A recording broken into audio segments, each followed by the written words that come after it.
Jermaine Dupri responds to critics claiming he took advantage of Kriss Kross financially. Earlier today, I posted this clip from Earn Your Leisure interview that I did where I'm talking about me writing Kriss Kross' first album and producing their first album and being 100% writer. The comments about this is crazy. I seen people saying I took advantage of the Kris's. I seen people saying I finessed them. I seen people calling me man, I seen people say you should blame the parents for letting me do what I did to the Kris's. And the shit just keeps going on and on and on, right? I need all of you that's saying all of this shit to come to the front of the congregation right now. Come down here, sit. We're going to unpack this right now. So just so y'all clear, I want y'all to hear me really, really good. There was a time in Atlanta when young kids didn't want to rap. There was a time in Atlanta when young kids didn't even have an idea that they could become rappers. There was a time in Atlanta when a young producer went to a mall and met two kids that weren't even a group. They was just two kids. I saw them and I said, yo, what y'all do? And the two kids told me nothing. And I keep saying two kids because I want y'all to understand, they was just two kids. They had no idea that they was a group. I decided y'all should be a group. They had never been to the studio. They had never had a thought to be a group. They never wanted to be a group. Be sure to like, comment, and subscribe. They weren't running around Atlanta with a demo tape trying to shop it. They was just in the mall being cool kids. And I'm sure in the world that we live in right now, it's hard for y'all to even imagine that this is what life was. But this is what life was in Atlanta. These two kids that told me they did nothing went from meeting me at Greenbrier Mall, telling me they did nothing, to becoming millionaires before their 15th and 16th birthday. I tell these guys, wait, let me go back, because I want to say this too, because you guys keep moving the goalposts as if, I don't know what it is about Kriss Kross that makes y'all want to move the goalposts, but prior to Kriss Kross, I had this other group called Silk Times Leather. And these was girls, this was a girl group, all-female group called Silk Times Leather from Atlanta. I wrote and produced a whole album as well. Now, I didn't make millions of dollars. I think I made the most I made, probably $50,000 at the most. That's the most I made. But that don't sound like nothing to y'all, so y'all don't give a about that, right? Cool. But I did write and produce a whole album. But I ain't finessed them, right? Because I ain't make the $50,000. Anyway, let's go back. So Kriss Kross, right?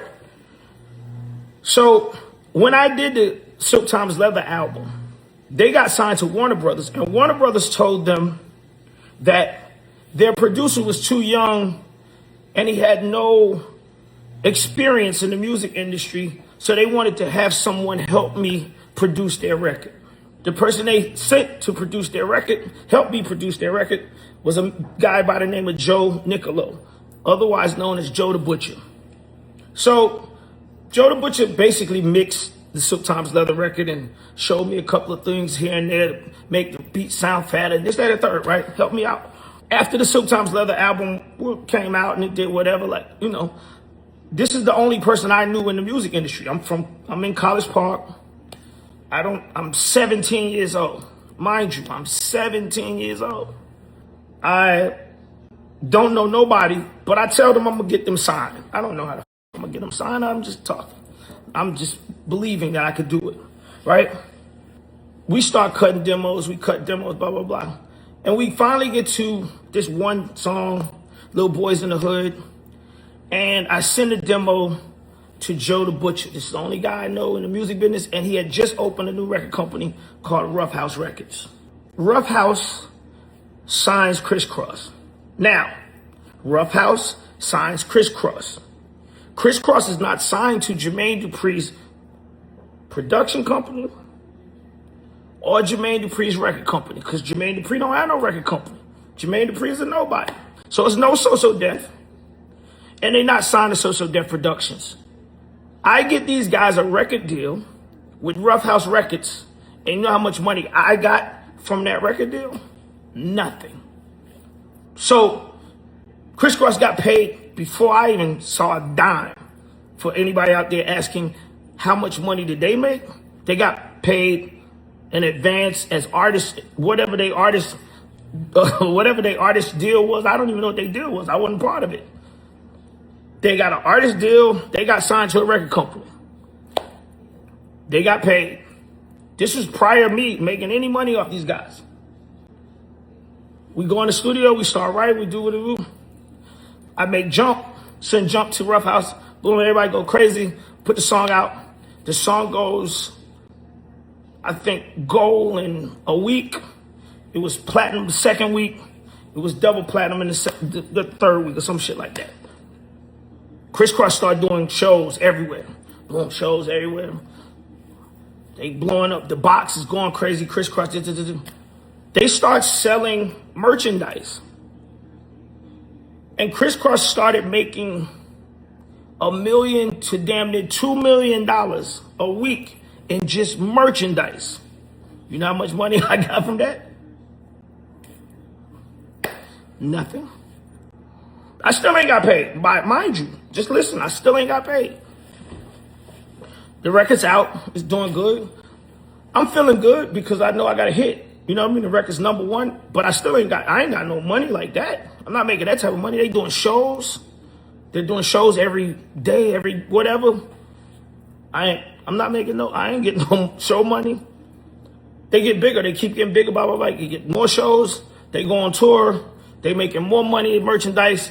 They doing all kind of things. I'm not making nothing from any of that.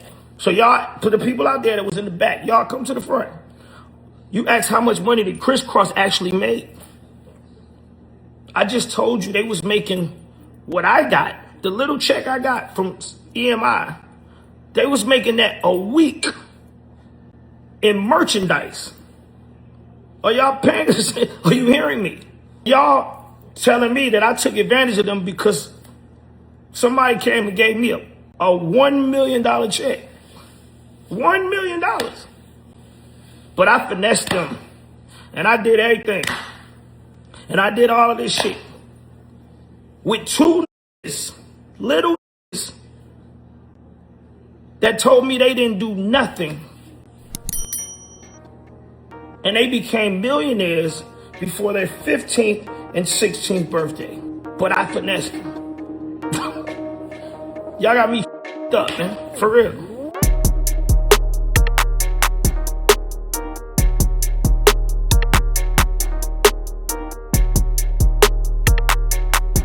Thanks for tuning in to 9 Mag TV.